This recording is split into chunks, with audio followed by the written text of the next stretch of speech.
Pan India star Prabhas హీరోగా ప్రశాంత్ నీల్ దర్శకత్వంలో వచ్చిన భారీ action thriller Salaar part 1 cease fire 2023 December 22న ప్రేక్షకుల ముందుకొచ్చి బాక్సాఫీస్ ను షేక్ చేసింది. ప్రపంచవ్యాప్తంగా కలెక్షన్ల వర్షం కురిపించింది. ఈ సినిమాలో దేవాగా ప్రభాస్, వరదరాజ మన్నార్గా పృథ్వీరాజ్ సుకుమారన్ గూస్ బంప్స్ తెప్పించారు. దీంతో పార్ట్ 2 కోసం ప్రేక్షకులు ఆసక్తిగా ఎదురుచూస్తున్నారు.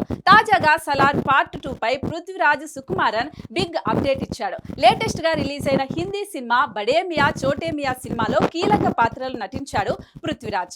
ఈ ప్రమోషన్స్ లో భాగంగా సలార్ 2 గురించి మాట్లాడారు. డైరెక్టర్ ప్రశాంత్ నీల్ చాలా జాగ్రత్తగా ప్లాన్ చేస్తున్నారు. మరికొద్ది రోజుల్లో షూటింగ్ ప్రారంభం కానుంది. ఈ సినిమా ఖచ్చితంగా 2025లో విడుదలవుతుందని నేను అనుకుంటున్నాను అంటూ చెప్పుకొచ్చారు. అయితే ఖచ్చితమైన రిలీజ్ డేట్ మాత్రం డైరెక్టర్ ప్రశాంత్ నీల్ అలాగే నిర్మాతలు హోంబలే ఫిలిమ్స్ నిర్ణయంపై ఆధారపడి ఉంటుందని చెప్పారు. సలార్ 2లో కొన్ని సీక్వెన్స్ ను పూర్తి చేయడానికి నేను L2 ఎంపురాన్ సినిమా నుంచి కొన్ని రోజులు బ్రేక్ తీసుకోవాలని చెప్పుకొచ్చారు. దీంతో సలార్ 2 షూటింగ్ కు సర్వం సిద్ధమైనట్టే.